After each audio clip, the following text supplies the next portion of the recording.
Hello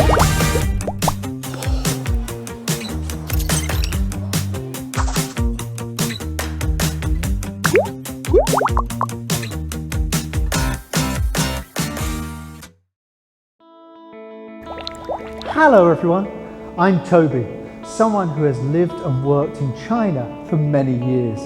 Today, I'm taking you on a journey to explore a legendary ancient Chinese capital, Xi'an. Picture this, over 1,000 years ago, then known as Chang'an, this city was not only the capital of over a dozen dynasties like Zhou, Qin, Han and Tang, but also the starting point of the northern Silk Road, where camel bells jingled across Eurasia. Silk, spices, gems, and of course ideas, countless legends converged here. Ever wonder why it became a global hub? Join me as we explore the city and uncover millennia of stories linking this city to that epic road through ancient treasures asleep for thousands of years.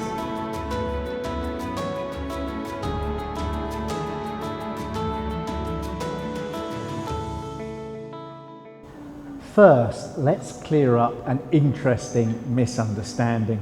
The Silk Road wasn't literally paved with silk. Long ago, before airplanes, trains or steamboats existed, mountains and oceans separated east and west, leaving people unaware of each other's lives.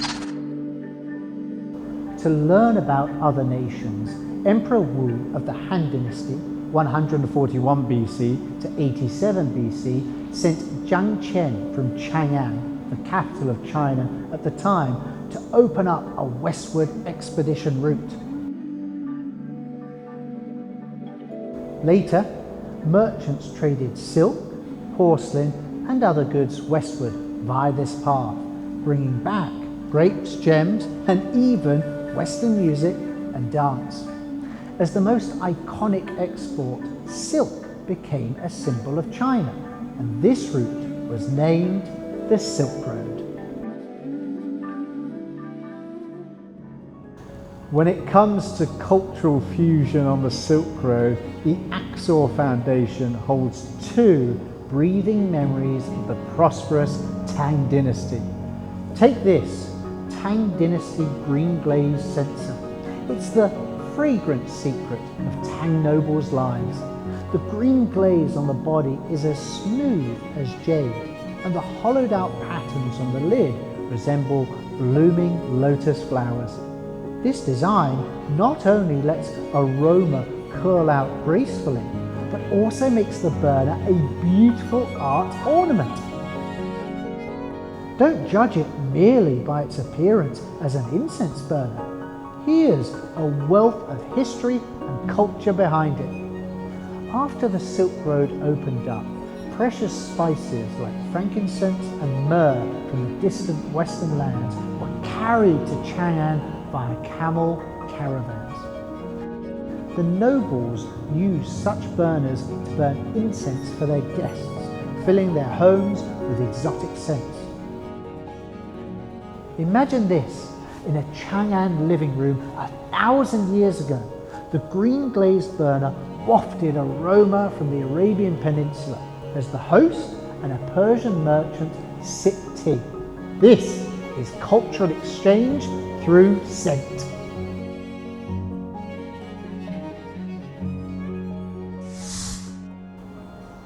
Just burning incense is not enough to entertain honoured guests. Music and dance were needed to liven things up. Look closely. The camel stands upright with its head raised, and on the platform on its back stand 7 musicians and 1 dancer. Some are playing the hu flutes, while others are plucking the pipers, and even the instruments are in the styles introduced from Western regions. And this Tang Sansai dancing figurine. Look at her sleeves. The slightly raised curve embodies both the elegance of Tang women and the liveliness of Western dancers. Imagine, long ago, under a big full moon, a grand banquet was held in the Daming Palace. The dancers were twirling around rapidly in shimmering dresses like whirlwinds. The guests from Persia, Arabia, and Central Asia were stunned, their eyes wide open. They'd never seen such a wonderful performance, blending Chinese music with Central Asian dance. It was like magic.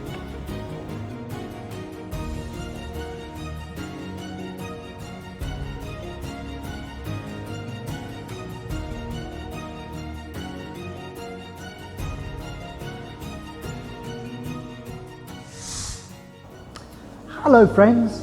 The Silk Road was more than just singing and dancing. Did you know Chinese craftsmen learned to use shiny Persian sapphires to decorate beautiful plates through this route?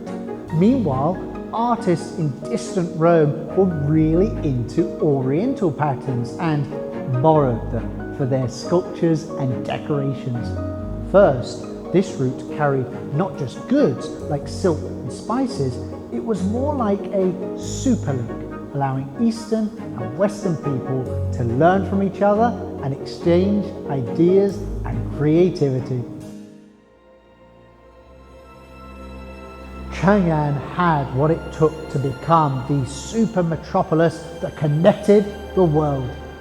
Picture this, around 2,000 years ago, while the mighty Roman Empire flourished in the west, Chang'an in the east boasted the world's largest and most spectacular palace, the Weiyang Palace. How big was this palace? Well, you'll be astounded to learn that its area was large enough to accommodate 660 football fields.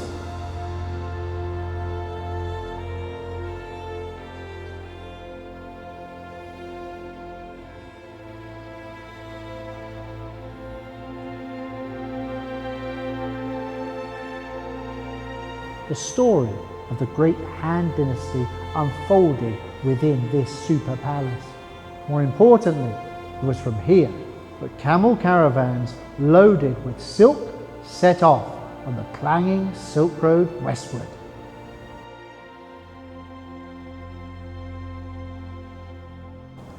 The greatness of Xi'an goes far beyond being the Silk Road starting point. China's first emperor, Qin established his imperial center here, unifying China into a vast empire. Beneath the streets of modern-day Xi'an lie Qin Shi Huang's eighth wonder of the world, the terracotta warriors and horses.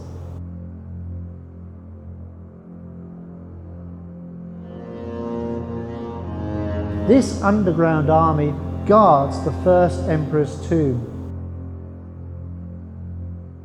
They arose from this land but faced the world as if saying, "The glory of Chang'an is not just a relic of the past, but an invitation to the future."